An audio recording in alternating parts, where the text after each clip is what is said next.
Hi, I'm James Williams and this is Chimes Media, with the flag again, but still not a St George's one.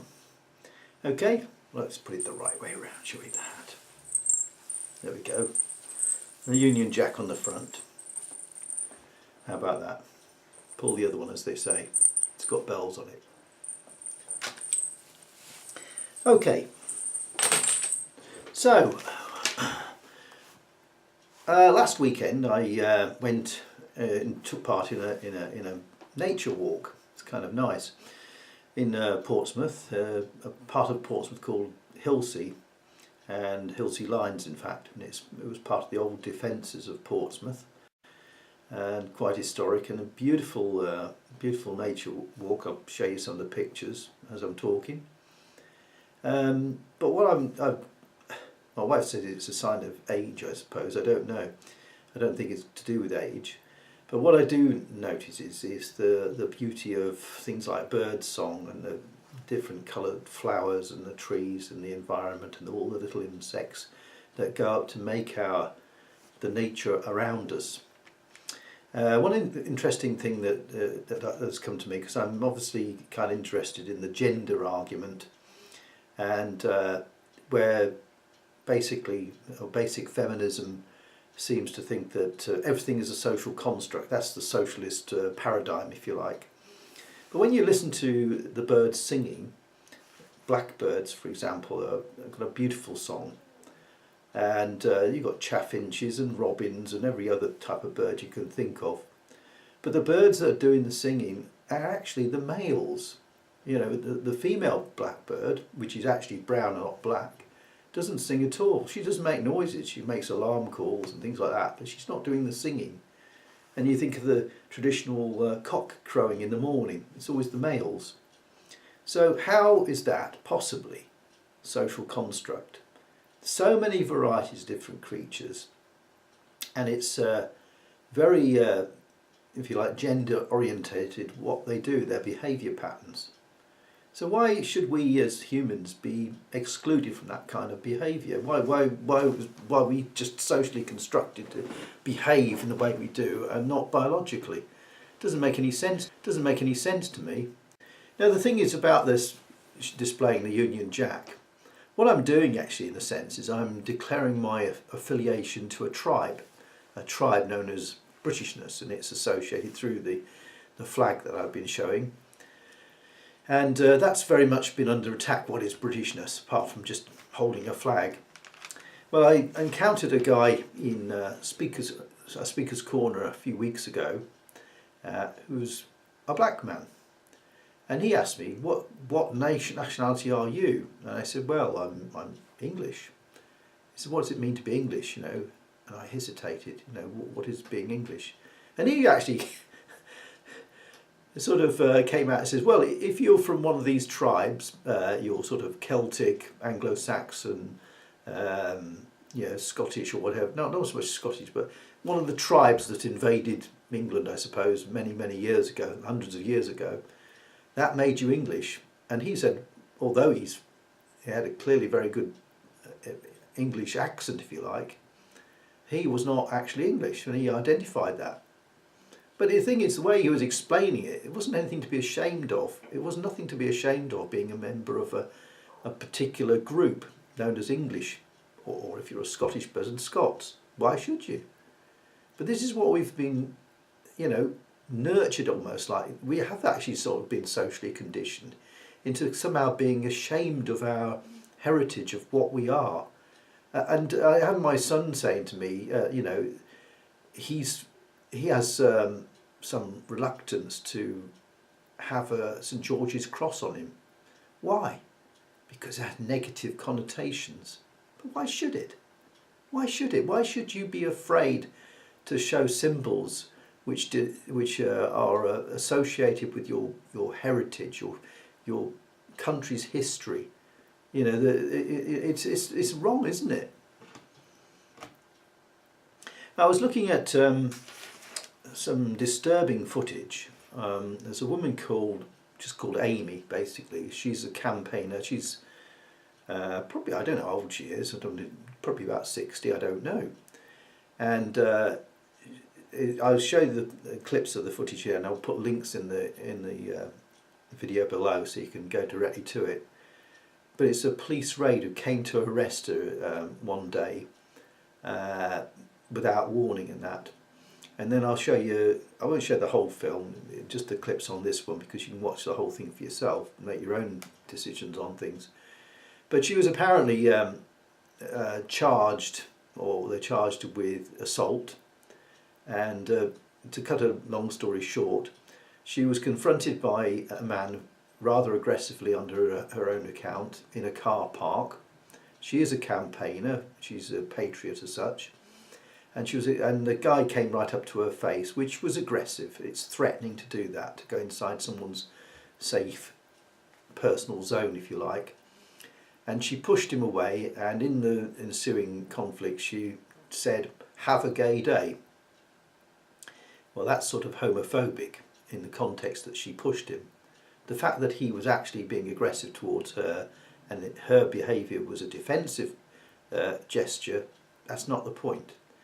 But it did actually raise a sort of spectre of something else behind that. You remember a few years back they nobbled Tommy Robinson on some financial misbehaviour. Okay, yeah, he'd done wrong. But, you know, lots of people do all kinds of things that are wrong that don't get nobbled. But they went for him, didn't they? And he's had to put up with all kinds of, persecutory behaviour from the police and the authorities. And they've tried to demonise him, criminalise him. And I was wondering, actually, in the case of this lady Amy, who's disabled, she's on a walking stick as such. I was wondering, actually, because the way the left, I hate using the word left because it's like painting all people on the left the same. They're not. I was from the left, and I certainly didn't behave this way, and many other compatriots of mine who were on the left didn't behave this way either. This is just like a pernicious, Stalinistic type left that's got into all the institutions, seems to be influencing things. They're a tiny minority by comparison to the rest of the population.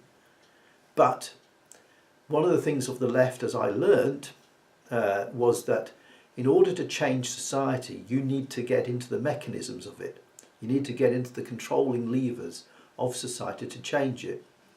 And as I've read and learned things over the years, you look at how Mao came to power and the likes of Stalin and that, but Mao in particular, he only had a few henchmen, and he took over a country at the time which was, population of 650 million for China at the time, with just a handful of people taking over the levers of power in the right place. And this is what we've come to. This is what this political correct dogma has become. The left have their religion. The left's religion, they may deny and say, well, we don't believe in Christianity, or some of them do, of course. We don't believe in Christianity or whatever it is. But the religion is the utopia, the dream of the perfect society. Now, this is not like in theist language, like, the religious people will say it's a promise of heaven that will happen after you die, or whatever it is. The utopia is something to be established on earth during our lifetimes. And God knows how many times this has been tried out and has failed miserably, with the cost to many millions of people. And you see, like within Islam as well.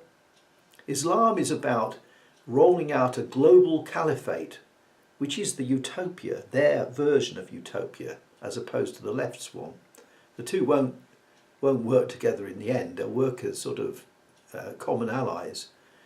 But if things come to pass as they're allowed to do, and it seems that they're playing out, the Islamic version of utopia will win out. Basically because they've got a God figure that you can identify with in the form of Allah, and of course Muhammad himself. And you saw in a small way when Iran overthrew the Shah. When was it? 1970s? I don't know, 70s or 80s? 70s I think it was, I can't remember now. Anyway, when they overthrew them, they did so with the backing of the communists. And once the Shah was gone and they established their caliphate, Ayatollah Khomeini, I think he was the leader then the communists got eliminated, right? That's what they're facing as such.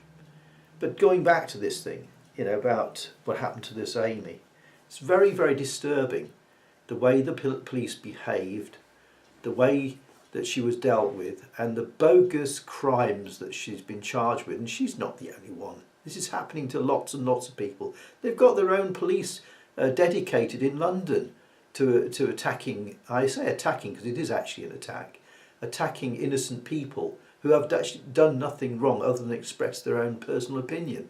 They're not offended anyone. For God's sake, if you're offended by saying have a gay day, then you need to get a bit of a backbone and a bit more strength in your character.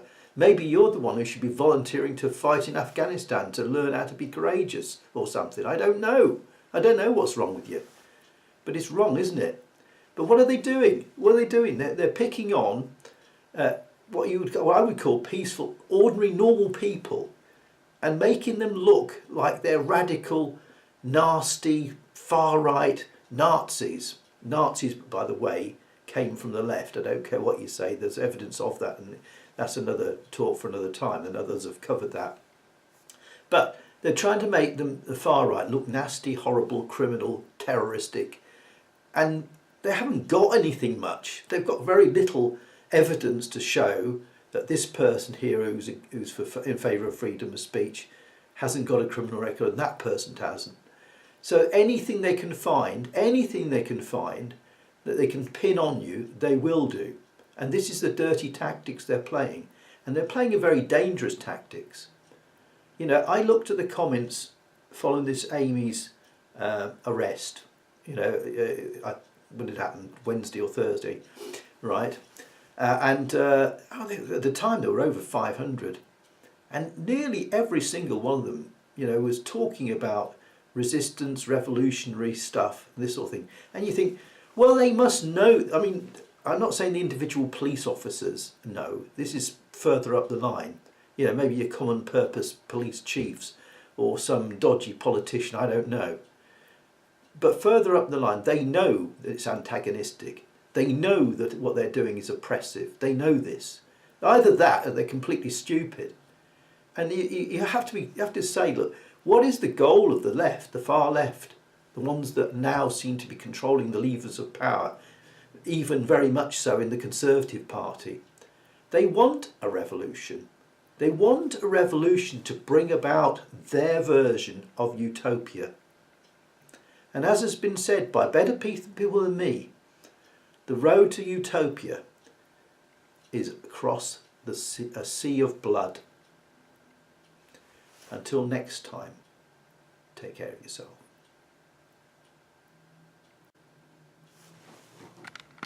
And I'm filming. What is going on? You're not coming in. Fine. No, I need you're not to, coming. You no. need to come out then. You're not. Okay. What are you doing? You need to come out. What are you doing? This time you're under arrest, okay? For what? Preventing the course of justice. What course of justice? Do not resist us. Do not resist us. Rely on it in court. Anything you say may be given evidence. How? My Okay, assistant look, got your... this is- Let go. Hands behind your back. Leave your hands.